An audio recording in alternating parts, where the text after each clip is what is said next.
नमस्कार जय जगन्नाथ शुभ सकाळ आज हूँ जुलाई 18 तारिख शनिवार आसतु आज गुरुत्वपूर्ण खबर देखा आपण भल पाइबा स्वरूप गोटे गोटे लाइक निश्चय करदेवे। आज प्रथम खबर प्रधानमंत्री सबुज पगड़ी पिंधि 5470 कोटी टंका प्रकल्प कले उद्घाटन। प्रधानमंत्री नरेंद्र मोदी पीसी कैंपस रे 6600 कोटी अधिक मूल्यर रास्ता स्वास्थ्य एवं गृह निर्माण प्रकल्प उद्घाटन एवं भित्ति प्रस्तर स्थापन करछंती। से जलंधर रे पहुंची पंजाब बीजेपी सभापति केवल सिंह ढिलोन प्रधानमंत्री को एक साल एवं महाराजा रणजीत सिंह को प्रतिमूर्ति दे सम्मानित करछंती। प्रधानमंत्री मोदी सबुज पगड़ी पिंधिथिले। प्रधानमंत्री मोदी 5470 कोटी मूल्यर रेल एवं सड़क प्रकल्प उद्घाटन मध्य करथिले एवं 75 अमृत भारत स्टेशन को वर्चुअल भाव में उद्घाटन करथिले।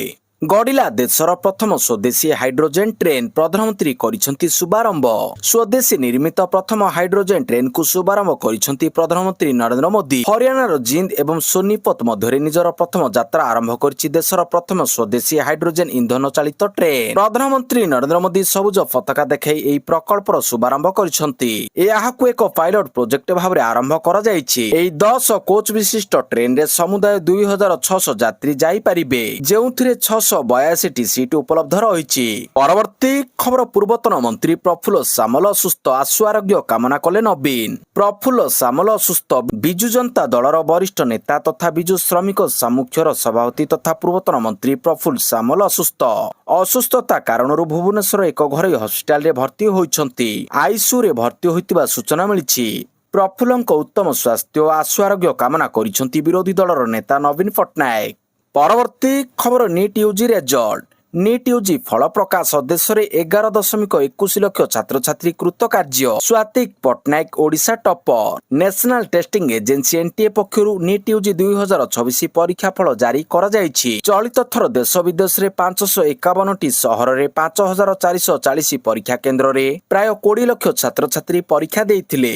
सेमानक मध्यरु 11,21,000 कृत कार्य होइछंती। एई नंबर आधार रे सेमानकु देशर विभिन्न मेडिकल कॉलेज रे एमबीबीएस और बीडीएस समेत विभिन्न डाक्तरी स्नातक विभाग रे नाम लेखा सुजोग मिलिछि। कृत कार्य होइतिबा प्रार्थीक मध्य 58% हेउछंती छात्री।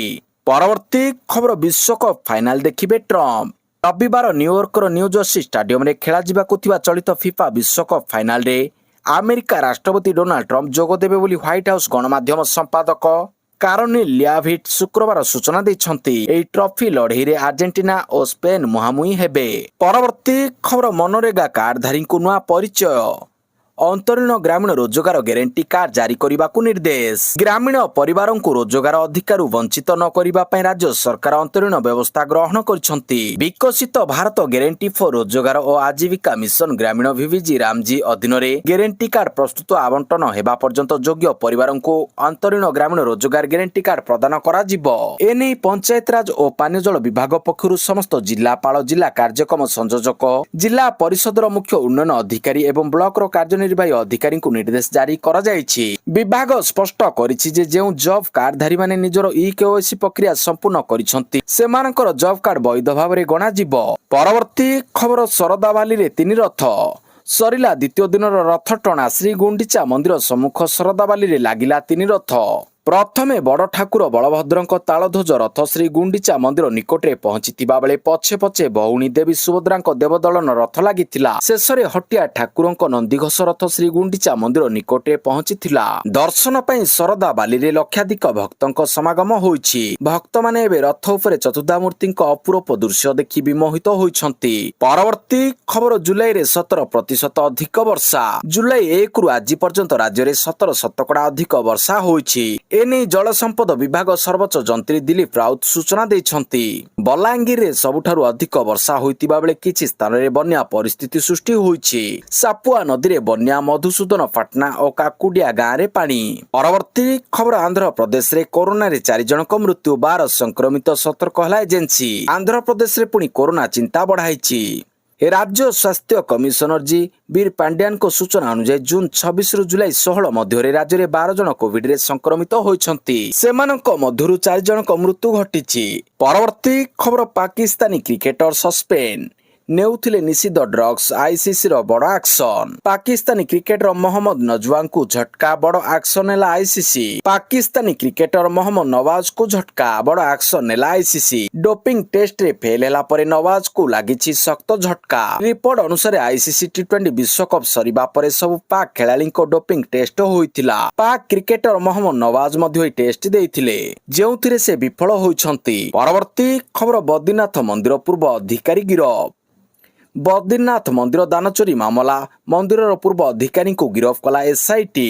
ଉତ୍ତରାଖଣ୍ଡର ଚମୋଲି ଜିଲ୍ଲାରେ ଥିବା ବଦ୍ରିନାଥ ଧାମରୁ ଧାନ ପାଣ୍ଠି ଚୋରି ମାମଲାରେ ଏସ୍ଆଇଟି ବଡ଼ କାର୍ଯ୍ୟାନୁଷ୍ଠାନ ନେଇଛି।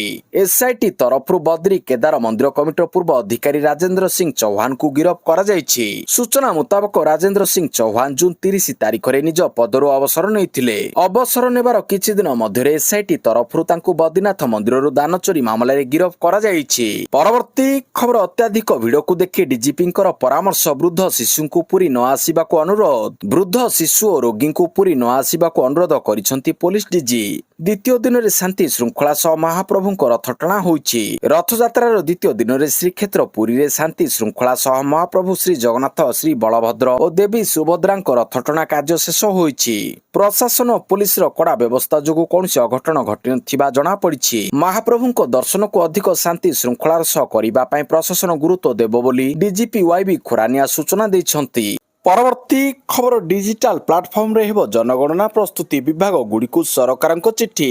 ଜନଗଣନା 2027କୁ ଦୃଷ୍ଟି ରଖି ଓଡ଼ିଶାରେ ପ୍ରସ୍ତୁତି ଆରମ୍ଭ ହୋଇଛି। ଜିଲ୍ଲା ଜନଗଣନା ପ୍ରସ୍ତୁତି ପାଇଁ ଆବଶ୍ୟକ ଗ୍ରାମ ଓ ସହର ନିର୍ଦ୍ଦେଶିକା ସମ୍ବନ୍ଧୀୟ ତଥ୍ୟ ସଂଗ୍ରହରେ ସମସ୍ତ ବିଭାଗ ଓ କ୍ଷେତ୍ରୀୟସ୍ତରୀୟ ଅଧିକାରୀଙ୍କୁ ପୂର୍ଣ୍ଣ ସହଯୋଗ କରିବାକୁ ରାଜ୍ୟ ସରକାର ନିର୍ଦ୍ଦେଶ ଦେଇଛନ୍ତି। ଏନେଇ ପଞ୍ଚାୟତରାଜ ଓ ପାନୀୟ ଜଳ ବିଭାଗ ପକ୍ଷରୁ ସମସ୍ତ ଜିଲ୍ଲା ପରିଷଦ, ସିଡିଓ ତଥା ଇଓ ଏବଂ ବ୍ଲକ ଉନ୍ନୟନ ଅଧିକାରୀମାନଙ୍କୁ ଚିଠି ଜାରି କରାଯାଇଛି।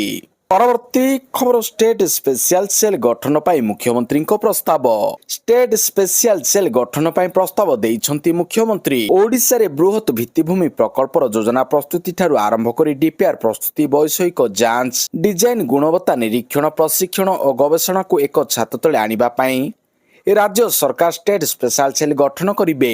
ମୁଖ୍ୟମନ୍ତ୍ରୀ ମୋହନ ଚରଣ ମାଝୀଙ୍କ ପ୍ରସ୍ତାବ ପରେ ରାଜ୍ୟ ପ୍ରଶାସନ ଏ ଦିଗରେ ଆଗକୁ ବଢିଛି। ଆଜି ମୁଖ୍ୟ ଶାସନ ସଚିବ ଅନୁଗୋଙ୍କ ଅଧ୍ୟକ୍ଷତାରେ ଏହାର ପ୍ରଥମ ବୈଠକ ଅନୁଷ୍ଠିତ ହେବ। ପରବର୍ତ୍ତୀ ଖବର, ରଥଯାତ୍ରାରେ ଭକ୍ତଙ୍କ ସେବାରେ ଟିପିସିଓଡିଏଲ୍ 10,000ରୁ ଅଧିକ ଶ୍ରଦ୍ଧାଳୁଙ୍କୁ ମାଗଣା ସ୍ୱାସ୍ଥ୍ୟ ସେବା ଯୋଗାଇଲା। ରଥଯାତ୍ରାରେ ଭକ୍ତଙ୍କ ସେବାରେ ଟିପିସିଓଡିଏଲ୍ ପୁରୀରେ 3ଟି ମୋବାଇଲ ହେଲ୍ଥ ଡିସ୍ପେନ୍ସାରୀ ମାଧ୍ୟମରେ 10,000ରୁ ଅଧିକ ଶ୍ରଦ୍ଧାଳୁଙ୍କୁ ମାଗଣା ସ୍ୱାସ୍ଥ୍ୟ ସେବା ଯୋଗାଇଲା। ଟିପିସିଓଡିଏଲ୍ ମହାପ୍ରଭୁଙ୍କ ରଥଯାତ୍ରା ଅବସରରେ ଲକ୍ଷ ଲକ୍ଷ ଶ୍ରଦ୍ଧାଳୁଙ୍କୁ ତୁରନ୍ତ ଓ ସୁଲଭ ସ୍ୱାସ୍ଥ୍ୟ ସେବା ଦେବା ପାଇଁ ଟାଟା ପାୱାର ଓ ଓଡ଼ିଶା ସରକାରଙ୍କ ମିଳିତ ଉଦ୍ୟୋଗ ଟିପିସିଓଡିଏଲ୍ ପକ୍ଷରୁ 3ଟି ମୋବାଇଲ ହେଲ୍ଥ ଡିସ୍ପେନ୍ସାରୀ ନିୟୋଜିତ କରାଯାଇଥିଲା। ଟିପିସିଓଡିଏଲ୍ ର ମୋବାଇଲ ହେଲ୍ଥ ଡିସ୍ପେନ୍ସାରୀ ଗୁଣ୍ଡିଚା ମନ୍ଦିର ନିକଟରେ, ପୁରୀ ସମୁଦ୍ର ବେଳାଭୂମି, ପୁରୀ ରେଳ ଷ୍ଟେସନ ନିକଟରେ ଅବସ୍ଥିତ ଥିଲା। ପରବର୍ତ୍ତୀ ଖବର, ପରଲୋକରେ ଗ୍ୟାରି ସୋବର୍ସ। ୱେଷ୍ଟଇଣ୍ଡିଜ କ୍ରିକେଟ ଦଳର ପୂର୍ବତନ ଅଧିନାୟକ ସାର୍ ଗାରି ଫଲ୍ ସୋବର୍ସ 89 ବର୍ଷ ବୟସରେ ଶେଷ ନିଶ୍ୱାସ ତ୍ୟାଗ କରିଛନ୍ତି। ତାଙ୍କ ପୁତ୍ର ଡାନିଏଲ ସୋବର୍ସ ଏହି ସୂଚନା ଦେଇଛନ୍ତି। ବାରବାଡୋସ୍ ସ୍ଥିତ ନିଜ ବାସଭବନରେ ସୋବର୍ସଙ୍କ ପରଲୋକ ହୋଇଛି। ୱେଷ୍ଟଇଣ୍ଡିଜ କ୍ରିକେଟରୁ ବିଶ୍ୱ ଦରବାରରେ ଏକ ସ୍ୱତନ୍ତ୍ର ପରିଚୟ ଦେବାର ସମ୍ପୂର୍ଣ୍ଣ ଶ୍ରେୟ ସୋବର୍ସଙ୍କୁ ଦିଆଯାଏ। ପରବର୍ତ୍ତୀ ଖବର, ଓଡ଼ିଶାରେ ଝଡ଼ ବର୍ଷା ସତର୍କ କରାଇଲା ଭାରତୀୟ ପାଣିପାଗ ବିଭାଗ। ରାଜ୍ୟର ବିଭିନ୍ନ ସ୍ଥାନରେ ଲାଗି ରହିଛି ଲଘୁଚାପ ବର୍ଷା। ଆହୁରି 2 ଦିନ ଯାଏଁ ବର୍ଷା ହେବ। ଆଜି ପାଇଁ ଓଡ଼ିଶା ସମେତ 15 ରାଜ୍ୟକୁ ଝଡ଼ ବର୍ଷା ନେଇ ଆଲର୍ଟ ଜାରି କରିଛି ଭାରତୀୟ ପାଣିପାଗ ବିଭାଗ। ଆସନ୍ତା 24 ତାରିଖରେ ପୁଣି ଏକ ଘୂର୍ଣ୍ଣିବଳୟ ନେଇ ପୂର୍ବାନୁମାନ କରାଯାଇଛି। ଲଗାଣ ବର୍ଷା ଫଳରେ ବିଭିନ୍ନ ସ୍ଥାନରେ ଜଳବନ୍ଦୀ ସ୍ଥିତି। କିଛି ସ୍ଥାନରେ ନଈ ଉଛୁଳୁଛି, କିଛି ସ୍ଥାନରେ ବନ୍ଧବାଡ଼ ଦେଇ ପାଣି ଗାଁରେ ପଶିଛି। ସେପଟେ ଜଳସମ୍ପଦ ବିଭାଗ ସୂଚନା ଅନୁଯାୟୀ ଜୁଲାଇ 1ରୁ ଆଜି ପର୍ଯ୍ୟନ୍ତ ରାଜ୍ୟରେ 17% ଅଧିକ ବର୍ଷା ରେକର୍ଡ କରାଯାଇଛି। ପରବର୍ତ୍ତୀ ଖବର, ଏନଡିଏ ସଂସଦୀୟ ଦଳ ବୈଠକର ନାଁ ରହିବ ମଙ୍ଗଳ ମିଳନ। ଜୁଲାଇ 20 ତାରିଖରେ ସଂସଦର ମୌସୁମୀ ଅଧିବେଶନ ଆରମ୍ଭ ହେବ। ଜୁଲାଇ 21 ତାରିଖ ସକାଳ 9:30ରେ ସଂସଦ ଭବନରେ ଏନଡିଏ ସଂସଦୀୟ ଦଳ ବୈଠକ ରହିଛି। ତେବେ ଏଣିକି ଏନଡିଏ ସଂସଦୀୟ ଦଳ ବୈଠକର ନାଁ ରହିବ ମଙ୍ଗଳ ମିଳନ। ସଂସଦ ଅଧିବେଶନ ସମୟରେ ପାରମ୍ପରିକ ଭାବରେ ମଙ୍ଗଳବାର ହେଉଥିବା ବୈଠକକୁ ସଂସଦୀୟ ଦଳ ବୈଠକ କୁହାଯାଏ। ଏହି ବୈଠକରେ ଏବେ ନୂଆ ନାଁ ରହିବ ମଙ୍ଗଳ ମିଳନ। ପରବର୍ତ୍ତୀ ଖବର, ୟୁପିଆଇ ବ୍ୟବହାରକାରୀଙ୍କ ପାଇଁ ବଡ଼ ଖବର, 2,000 ଟଙ୍କାରୁ ଅଧିକ କାରବାର ଉପରେ ଲାଗିବ ଚାର୍ଜ। ୟୁପିଆଇ ପେମେଣ୍ଟ ପାଇଁ ଲାଗିବ ଚାର୍ଜ। ବର୍ତ୍ତମାନ ସମୟରେ ଡିଜିଟାଲ ପେମେଣ୍ଟର ଏକ ବଡ଼ ମାଧ୍ୟମ ପାଲଟିଛି ୟୁପିଆଇ। ପ୍ରତିଦିନ ଦେଶରେ କୋଟି କୋଟି ୟୁପିଆଇ ଟ୍ରାଞ୍ଜାକ୍ସନ ହେଉଛି। ଏହି ୟୁପିଆଇ ଭାରତର ଡିଜିଟାଲ ପେମେଣ୍ଟ କ୍ଷେତ୍ରରେ ଏକ ବଡ଼ କ୍ରାନ୍ତି ଆଣିଛି କହିଲେ ଅତ୍ୟୁକ୍ତ ହେବ ନାହିଁ। କିନ୍ତୁ ଆଗକୁ ଭାରତର ଡିଜିଟାଲ ପେମେଣ୍ଟ କ୍ଷେତ୍ରରେ ଏକ ବଡ଼ ପରିବର୍ତ୍ତନ ହେବାକୁ ଯାଉଛି। ଜାତୀୟ ଗଣମାଧ୍ୟମର ରିପୋର୍ଟ ଅନୁସାରେ କେନ୍ଦ୍ର ସରକାର ବର୍ତ୍ତମାନ 2000 ଟଙ୍କାରୁ ଅଧିକ ମୂଲ୍ୟର ୟୁପିଆଇ କାରବାର ଉପରେ ମର୍ଚାଣ୍ଟ ଡିସ୍କାଉଣ୍ଟ ରେଟ୍ ବା ମର୍ଚାଣ୍ଟ ଫି ଲାଗୁ କରିବା ପ୍ରସ୍ତାବ ଉପରେ ଗମ୍ଭୀରତାର ସହ ବିଚାର କରୁଛନ୍ତି। ଏହି ପ୍ରସ୍ତାବିତ ଶୁଳ୍କ 0.5% କମ୍ ହୋଇପାରେ ବୋଲି ଜଣାପଡ଼ିଛି।